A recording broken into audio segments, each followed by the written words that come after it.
Hi, I'm Andrew with CosIQ. On this video, we're going to talk about how to select the information you want to work with when using a CosIQ tool or feature. We're going to start right in CosIQ's organization search with a preloaded search. I'm going to access the search table tool by clicking the table button here. You can see within the table, I have a few different columns displayed for the organizations that match my search criteria. If I want to change the data that's displayed in the table tool, I need to select Customize Columns here on the right. I'll then have a field selector page pop up.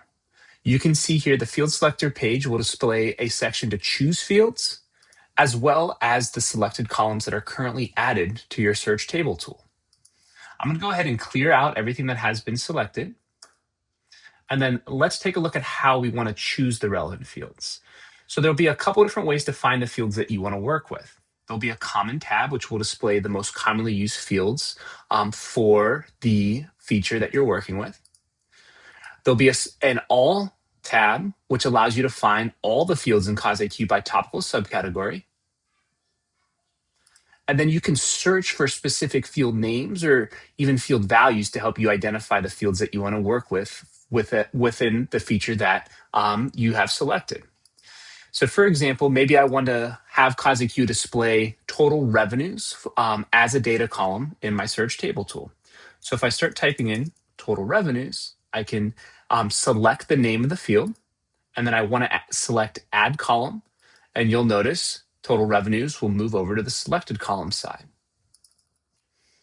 Next, I want to better understand what the organizations in my search spend on tax and audit throughout the year. So we have a field that's called accounting fees. I'm going to select that option, and I'm going to go hit add column. And now accounting fees has moved over to selected columns. You'll also notice with quantitative information, there'll be a few different metric options that you'll be able to work with depending on the feature that you're using in CosIQ. The next field I want to take a look at is called tax preparer firm. This is going to be the CPA firm that the organizations use to prepare their 990 or their 990 PF. So I'm going to go ahead and select tax preparer firm, and I'll hit add column there.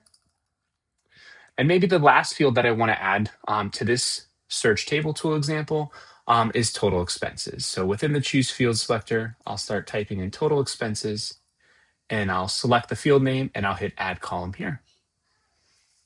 So within the field selector, you'll also notice that you can set the fields that you have selected as default. So that way you don't have to choose the most relevant fields every time you get into a specific CosIQ feature. So go ahead and choose the fields that matter to you most and then set them as your defaults. I'm going to go ahead and hit change columns here now, and you'll notice how the search table tool updates.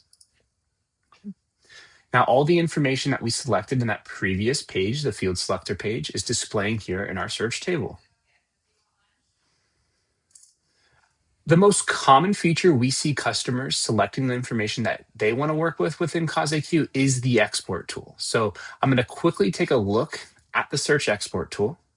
After you've selected the type of export that you want to run and then gone through a few additional settings, within the search export tool, you'll have a column step. So here in the column step is where you choose the information that you want to work with. So you would go through the same process that we just saw in the search table tool, but this time you would go ahead and hit change columns here on the right, and then that same type of field selector would pop up with our choosing our fields and then moving them over to the selected columns. The vast majority of CosIQ's tools and features can be customized to ensure that you're working with the information that matters to you most within the CosIQ website. I hope you found this video helpful. If the CosIQ team can be in any assistance, please don't hesitate to reach out.